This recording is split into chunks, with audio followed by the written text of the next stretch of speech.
modular solution to any problem, many levels of abstraction can be posed.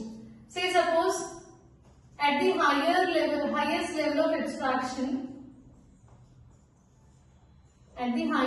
of abstraction, broad solution is stated in broad terms using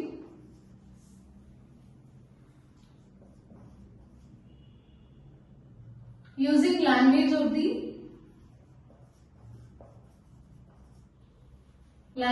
the environment. At the next lower levels provide solution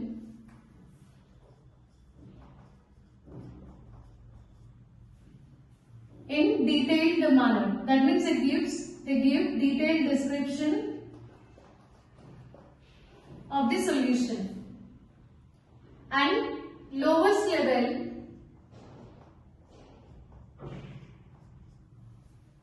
here at the lowest level, solution is provided in a way that can be directly implemented. So you can directly implement the solution. In that way, solution is stated in the lowest level. Here solution can be directly implemented. So these are different levels. So there are two types of abstractions. One is procedural and second one is data abstraction. So procedural abstraction, here always solution is represented in sequence of steps or sequence of instructions are used for specific and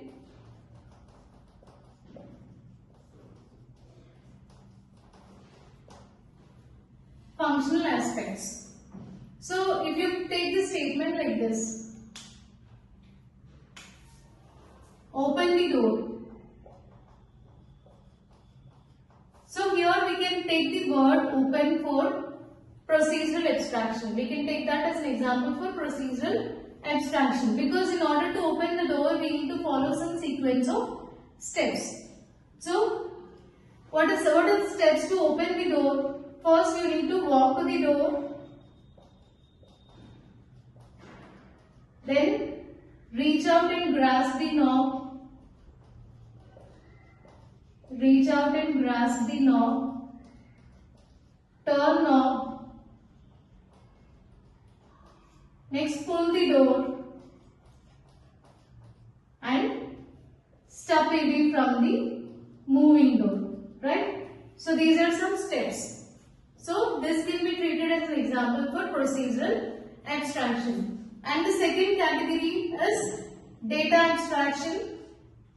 So data abstraction represents named collection of data. It defines or represents named collection of data that describes data objects. So here in this example, what is data object? Data object is door. So collection of data for this object door are nothing but attributes, set of attributes we use for door. So find out attributes for door. Set of attributes for door. So we can take door type,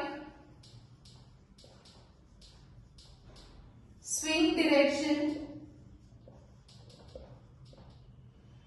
opening mechanism and weight of the door, dimensions of the door. So all of them are attributes for door. So this is about abstraction, different levels of abstraction and procedural and data abstraction.